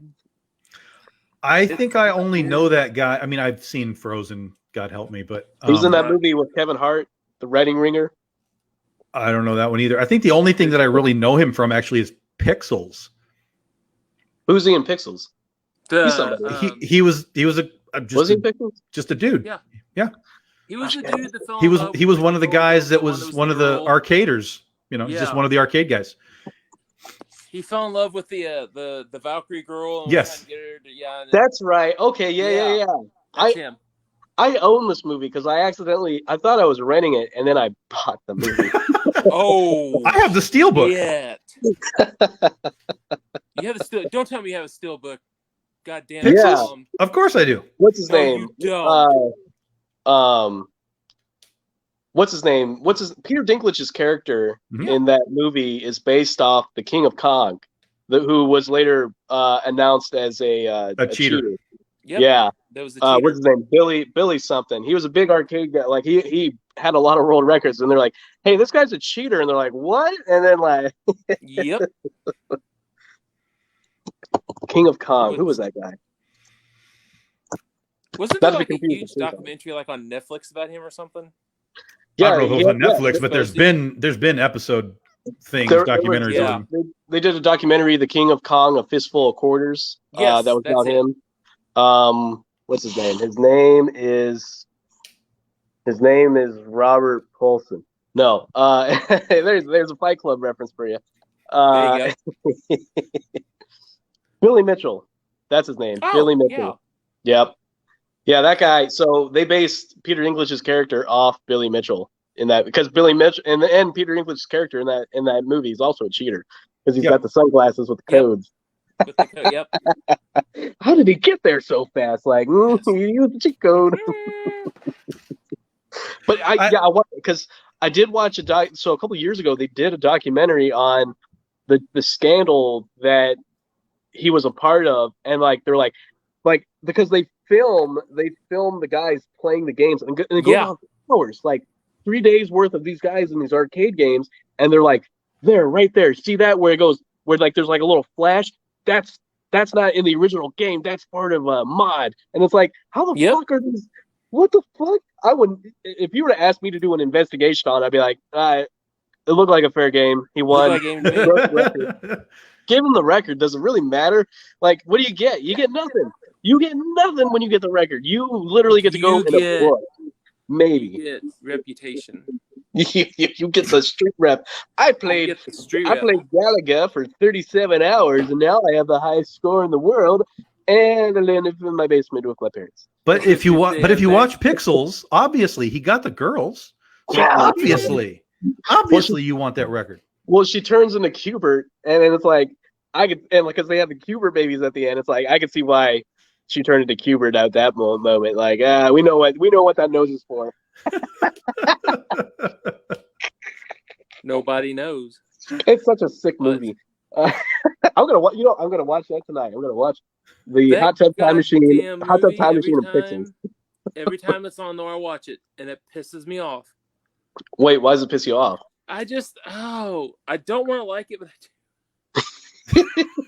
I'm sorry. I try to tell myself, I don't like this movie. I don't like this. That Donkey Kong scene's cool.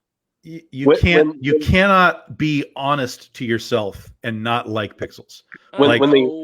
I don't care what you think about Adam Sandler or whatever. Like, it doesn't matter. It's fucking dudes shooting Atari guys, and it's just ridiculous fun. Yeah, when the Pac-Man guy shows up and the Pac-Man bites off his hand, like, that's pretty funny. Like running. Look, my son, you have grown so much. Yeah. Yeah, my son has grown so much. Kill it. Kill it. God. Okay, I love that movie. I'm sorry. I wasn't even thinking about Adam Sandler because we talked about Josh Gad and Peter Dinklage. I forgot. Yeah, that is an Adam Sandler movie. It's an Adam Sandler movie.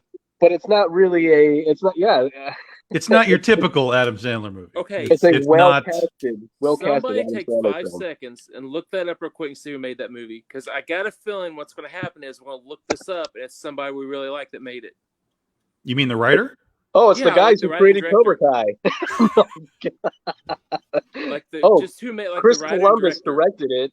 Who he did the Home Alone. He did. He's done a lot of things. He did the Harry Potter series. No shit, it was Chris Columbus. He directed it. The guy who wrote it, though.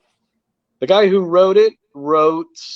He was a writer on Saturday Night Live for Adam Sandler. Imagine that. Oh wow. Okay. So the guy who wrote Pixels, here's the movies that the guy who wrote Pixels wrote. Here's a list of movies: Billy Madison, Happy Gilmore, The Wedding Singer, Waterboy, Big Daddy, Little Nicky, Mr. Deeds. Literally, like. So basically everything. Every Adam. He did Grown Ups 2, but not Grown Ups 1. And then Grown Ups 2 is terrible. Grown Ups 1 is fantastic. Hubie Halloween, The Ridiculous Six, Bedtime Stories. All these movies are. It's all of them. It's all Adam Sandler movies. That's hysterical. That's funny. That guy basically was like, I'm just going to write movies for Adam Sandler for the rest of my life. And he made an entire. That guy's probably. Well, I mean. He's got to be loaded. I guess he's got to be loaded, right? Right. Sure. The early Adam Sandler movies, come on, dude. Those made bank. Yeah. I mean, he's after, let's see, the Water Boy, Big Daddy, Little Nicky. Like, after Little Nicky, man, that guy was set. Hell, probably after The Wedding Singer, he was set. He's Wedding like, Singer, there you go. Willie Madison, Happy Gilmore, Wedding Singer, Water Boy. Like, Jesus, if you look at those years, too, 95, 96, 98, 99, literally God. every year, with the exception of 97, there was two in 97 or 98, Wedding Singer and Water Boy. He's like, I'm going to take my millions and take a year off. Yeah. I'm going to Man. Disneyland. Yeah, he must have taken a year off in 2001 because Little Nicky and Mr. Deeds, and then right around Mr. Deeds was when Adam Sandler was like, "All right, I'm done making movies," and then he's like, "I'll help my buddies produce movies like Grandma's Boy," which is also that's a good movie. Oh, that's God, probably Grandma's Boy. of the actual Happy Gilmore or Happy Madison productions. That's probably the best movie they made under that company without Adam Sandler. Yeah, without Adam Sandler. Well, actually, even with Adam Sandler, it's probably the best movie. Because you got to remember, I think everything before probably Mr. Deeds or Little Nicky, those weren't Happy Madison movies. Those were just regular Paramount. Okay. Yeah, those were regular movies that were out through the other studios. That makes sense. Although I'm sure Pixels probably came out through that. Maybe, I don't know. I think it might have. Pac-Man Fever. Yeah, Chris Columbus directed it. I'm pretty sure. Yeah, he did the Harry Potter movies, Mrs. Doubtfire. I'm looking at the film career, the early success, and it's like, yeah, you did the biggest Christmas movie of all time. He was supposed to direct the Christmas Vacation, but I guess Chevy Chase pissed him off. Yeah, Chevy Chase pissed him off. I heard that story. Yeah, Home Alone 2. He was also supposed to do Planes, Trains, and Automobiles and didn't. Harry Potter movies, Planes, Trains, Trains, and Automobiles, another great franchise. God, I love that movie. But you know what he didn't direct? He didn't direct The Karate Kid. He did not direct Karate Kid. It was 1, 2, 3, 4, or the alternate reality. Or the Will Smith one. The Cobra Kai series is actually produced by Will Smith is one of the producers on that show. So there is a possibility that Jaden Smith could show up at any moment in time into this series. He might show up. It'll be when they do the international karate tournament, and it's going to be the semifinals, and it's going to be the guys from China and the guys from Japan and the guys from the Valley. It's going to be him and freaking Jackie Chan. You watch. No, because Jackie Chan is Miyagi. He'll say he's like his brother. Oh no! Miyagi. Wait, no, because remember, Miyagi likes sake, and when he went on that boat trip, he ended up in China. That's where he learned the Miyagi way. So there could be a Miyagi ancestor in China, because he did eventually come back to Japan 10 years later. He came back to Japan. Remember, because it's mentioned in not only Cobra Kai series but also in the movies. But but if Miyagi went to China and then he left, and he brought his family with him, there's no Miyagis in China left. Could have had an affair. The Miyagi affair. Miyagi Gate. Miyagi Gate.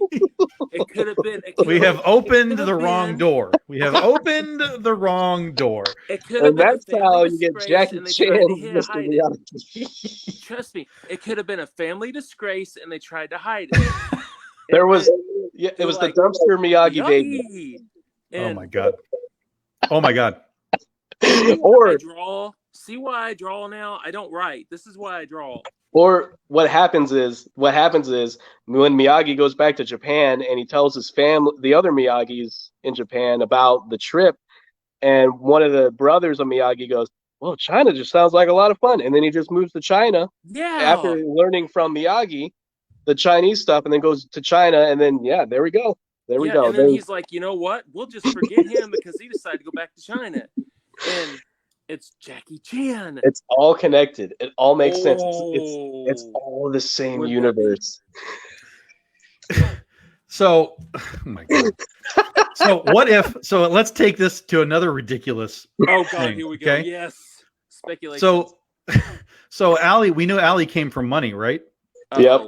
What if Allie actually left at some point and was trying to make it on her own for a while and went on a vacation and changed her name to Jordan and met Tom Cruise?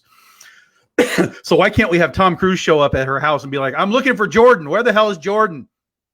Because she's got 2 kids, right? Those could be Tom Cruise's kids from Cocktail. I'm looking for Jordan. Where the hell is Jordan? The guy that she married was Tom Cruise. Or no, what if she came from money and you find out that her ex-husband is Terry Silver? No. And that's how Terry Silver got the money, because Terry Silver went out of business. Terry Silver got money. Terry Silver got money dumping toxic waste for people. Right. But what if there was a scandal and then he marries a rich young girl and then steals all of her family's money away somehow? And that's because we already see when Allie comes back, her parents still have money. They're fine. Oh, yeah. They're in the rich party. What if Allie left and came back as Skywalker? No. And then stop it. That's when they stopped using Jedis and Sky and they made them. No, Tom. Listen, if we're gonna have Jaden Smith show up, I need Tom Cruise. I need a Tom Cruise so we can do a crossover, franchise crossover. If that happens, I will. We need some serious fan fiction happening right here. That's gonna have to. I'm going to think on this one, because if that happens, I've got to do something big. That's what she said. Though I will say that well, I mean, listen, we have Coming to America happening, right? Where all of a sudden Eddie Murphy has a fucking kid in America. Yep. Like they're just writing some shit up. Like, oh, he's got a kid. See, they didn't go the Cobra Kai TV show route. They decided to do a movie, and that's where you fail when you do sequels from '80s stuff. You should do it as a TV series and be much more successful. Well, what I'm saying though is that's your theory of, hey, Miyagi went over to China and had other kids or whatever. I mean, it's not an impossibility. No, it's not an impossibility at all. What if it's great? And that would be how you get Miyagi in the Cobra Kai series. Like, yeah, hey, can you imagine the rumor? It'd be like, hey, Miyagi's going to be in the thing, and they're thinking like, oh, we're going to make like a CGI character of him, and then Jackie Chan shows up. He's like, hey, you're in my dad's somehow house. I mean, they could get out of here. Make up him a little bit to make him look like what's his name a little bit. No, they wouldn't have to. They wouldn't have to. You know what's really funny is that, because I mentioned earlier about Clint Eastwood being so salty about his son not being casted in The Karate Kid, he literally did $1 Million Baby with Hilary Swank, and she was the next Karate Kid. she that thing. So the what? The didn't she like? I don't want to. Did she like bite off her tongue when she fell on the deal or something? Or what? $1 Million Baby. I don't know. I never saw the movie. Oh shit! Sorry. Never mind. I said nothing. Oh no! You spoiled a Clint Eastwood movie. How dare you? Sorry. Clint Eastwood, like the 2000s era Clint Eastwood. I really like Gran Torino. Gran Torino was really good. Gran Torino is one of my favorites. There's no good movie like than hearing Clint Eastwood say 50s racial slurs. But god damn, that movie was good at the ending, though. God. I was on the edge of my seat that whole movie. Hell but yeah. I remember seeing that in the theater because I thought, here's what I thought, that the way the movie was going to end, Clint Eastwood was going to grab that fucking gun that he had and just go to the guy's house and just murk them all. And I was going to be like, it's going to be old man Rambo. No, he pulls out a lighter and gets shot in front of a bunch of neighbors, and it's like, that's it. That's how you're gonna end it. You just gotta. And then at the end, where he's like singing the Gran Torino, like, why would you get him to sing this song? Which, by the way, not to go on a tangent real quick did you see the new Rambo? Sure. Not the new one. Did you like it, Tom? It wasn't really anything. You can't give Rambo a family. It's the secret family that he had. Pack, I will buy. If it comes in a pack, I'll get it. But yeah, it was. Wasn't anything. Wasn't anything. The one where it was the one prior to it, Rambo 4. I don't know if they call it Rambo 4 or whatever. That was the best Rambo. Like, holy shit, great. that was a great Rambo. Rambo 2 had Martin Cove in it. He was the helicopter. He was the helicopter pilot, and he worked for the one guy. He was supposed to pick up Rambo, and then he had to fly the helicopter out of there. Yeah. See, Martin Cove. Hey, there we go. Now that's actually Kreese. Karate Kid and Rambo are the same universe. Yep. Because Kreese mentions about working for the government and like going on these missions. So now Karate Kid, now Rambo shows up in the next season of Cobra Kai to get revenge on John Kreese for leaving him behind, realizing you were the helicopter pilot, and just punch him out. And then yeah, yeah. See, I don't think Rambo would punch him out. Same universe. That's funny. That's funny. And we can bring back Sylvester Stallone as Rambo one more time. How many times are they going to make Martin Cove Vietnam vet in movies? He's a Vietnam vet in Rambo 2. He's a Vietnam vet in Karate Kid. He's also a Vietnam vet in VFW, which came out last year. Fuck, I forgot about that movie. I need to watch it. It's really good. You should watch it. I gotta watch it. Yeah, I meant to and I forgot to. Imagine Hobo with a shotgun, but it takes place in a bar, and there's not that much weirdness to it other than... Well, it's got my favorite actors in it, too. I'm sorry. It's got some of my favorite actors. Yeah, that's who, yeah. There's a lot of good actors in it. If you want to see Norm from Cheers, this is your movie.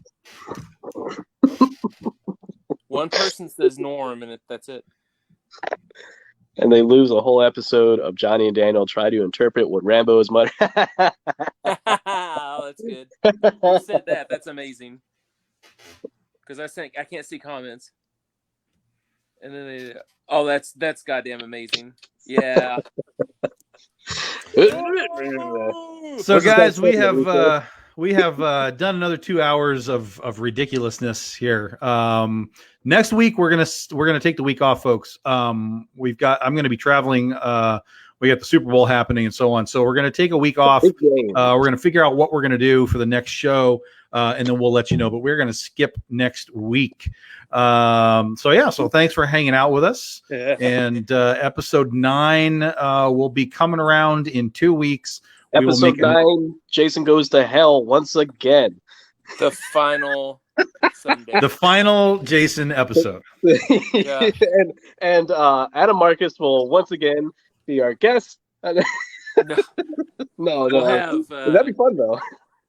We'll get Aaron Gray this time. Oh, see, yeah. Like it. Yeah. So now we got to do it. Now we got to do it. Sure. Easy. So thanks for hanging out, guys. We appreciate it. We'll see you in 2 weeks. Bye. Thanks, guys.